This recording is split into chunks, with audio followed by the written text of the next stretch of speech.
where people are knocking down capes and 1950s split levels.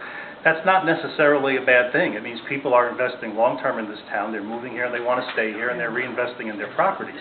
I mean, the alternative where you see homes become, for lack of a better term, blighted over time, I mean, I'm not sure that that's something we want either. And we have to your question, who started this redevelopment? It was the Borough Council that authorized the Planning Board to conduct an investigation. Topology was hired. They did that investigation. They produced a report that's on the borough's website that everybody could read, where they did a very careful analysis of all of the parcels that are now in the redevelopment area, and the reasons, the various factors that went into why the Planning Board recommended to the Borough Council that we designate that area an area in need of redevelopment. It could be obsolescence, it could be poor design, faulty construction, blighted conditions, safety issues, roadways, people accessing properties through borough property without easements. It's a mess. And so this input has all been very, very valuable, and Topology is noting it, and the Borough Council members here are all noting it. It's all great input, and it does. Live in the borough? Sure, I live on Elmwood Avenue. Okay. And you have kids in the school? I did until last year. Okay. But I think the issue with the schools has been addressed. I mean, it not only. I mean, just because the survey recommended that people want to see 2- and 3-bedroom homes doesn't mean that we're going to be putting into the RFQ. It will be presented to the potential developers who respond to the RFQ that this is what the public asked for. They'd like to see 2- and 3-bedroom homes. However, as Annie said, we want them to be aware that this could have an impact on the schools, and the borough may not, react very favorably to developers who respond to a conceptual plan that has a majority of the units being 2- and 3-bedroom units. We may want to scale that back to 1-bedroom and 2-bedroom units.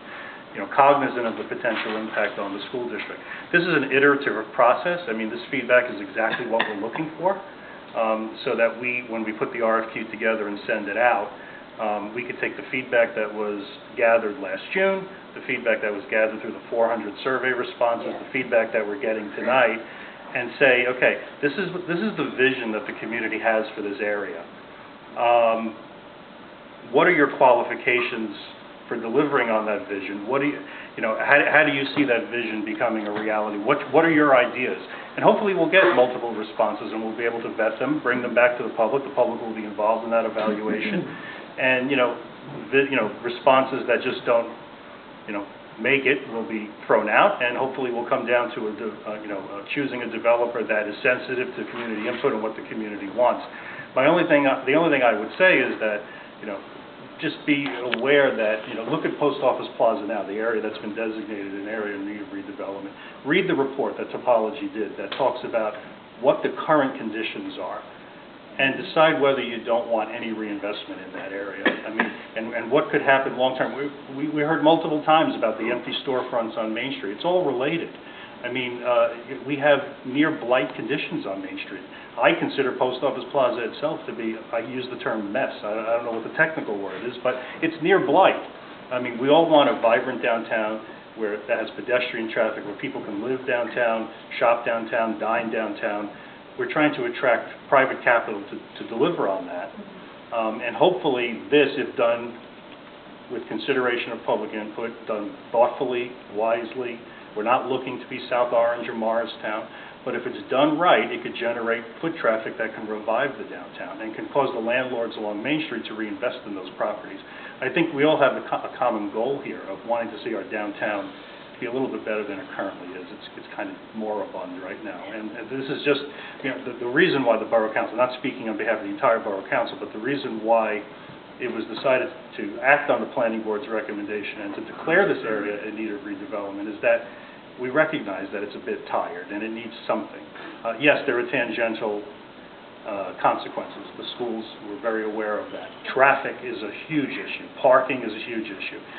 But this is a 5.5-acre plot of land in the middle of the town, adjacent to a trade center, train center, whatever.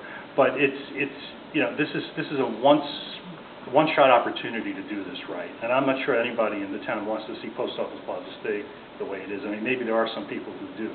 But I think there can be a balance between residential, sufficient open space, keeping in mind that we have 2 parks within a block of this site, keeping in mind that if we want to attract private development capital, the deal has to pencil, it's got to stack. I mean, if we want developers to invest, they have to earn a return. The borough is a property owner here. The borough expects to earn a return on its contribution to this project. So, I mean, it's got to be reasonable and balanced, and I think this is just the start. I mean, we're at the top of that funnel that Andy pointed out. I mean, as we gather all this information and go down that funnel, there'll be multiple more opportunities for public